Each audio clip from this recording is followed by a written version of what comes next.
So I had somebody come to me the other day, and they said, Tevin, at 20 years old, what makes you so bold? And this caught me off guard, and this made me think. And all I could come up with is, I'm not bold. I'm just so sick of being sold all the worldly lust that so many people trust. And if you really knew me, you know that I've been through it before, and it was all just a bust. See, you wouldn't tell me that I'm great, and you wouldn't ask me to pray. Because I'm broken, and I'm far from perfect. And I used to feel empty, and I don't always win when the devil tempts me. I'm not a saint. I'm just a kid that wants to have my fulfillments misplaced. I'm just a sinner saved by grace that doesn't want to be part of the world's rat race. For example, I'm so sick of these New Year's resolutions because I want to spread the real solution. But instead, we want to quit smoking, be thought-provoking, travel to new places, meet new faces, find us some misses, even stranger kisses. I'm all for becoming a better person, but halfway through it, we just find substitution for these resolutions. And by the end, it just gets worse and we want to get fit, but it's hard to commit. But I hate it. But hate's a strong word, so I thoroughly despise it. And I hope that one day you guys would recognize this. Because when we fail, we are told to quit. And that's just something that I don't get.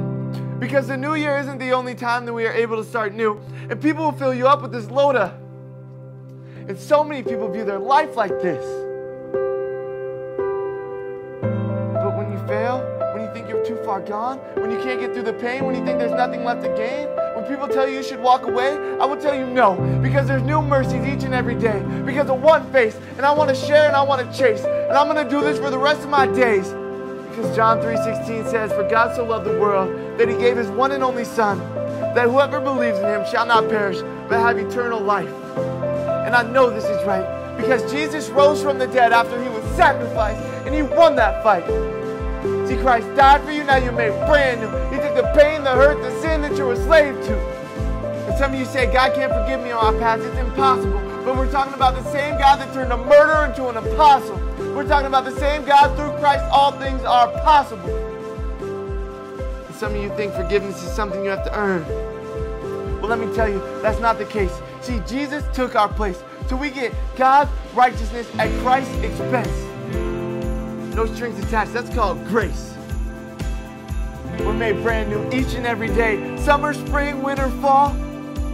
See, but Jesus had to become weak so he could free us from the fall. But accepting Jesus, see, now that's your call. And it doesn't have to be a bright time in your life. It doesn't have to be a Sunday, your birthday. But you're given a gift. A gift that came at a very high risk, even when you're set adrift. A gift of a saved life. And I know Jesus saves lives because he saved mine. And he'll save yours 7 times, 70 times. Even when you cross the line, he'll save your life every time. Even when we don't deserve any of it, he'll pour out his love, his mercy, and his grace, and he'll give us plenty of it.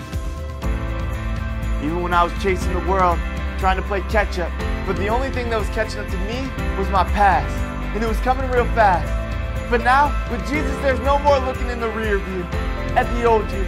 Because Jesus says, I love you and I want you and you're brand new. You're 20 years old, why are you so bold?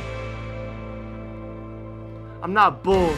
I'm just passionate of the passion of Christ and everything he went through to save my life. And I want to share this with everybody that doesn't know him, because I think that this spoken word is more than just a poem. I think it's a divine invitation for somebody to come to Jesus so he can give them eternal salvation. And some of you are sitting around wondering, when's it my turn to share the solution? Maybe that'll be my next year's resolution. Well, let me tell you, the time is now. Because there's thousands of kids wonder if they'll survive right now. And what if they died right now? Would they know Jesus? How? Through you. Go out and tell them that in Jesus, they're brand new.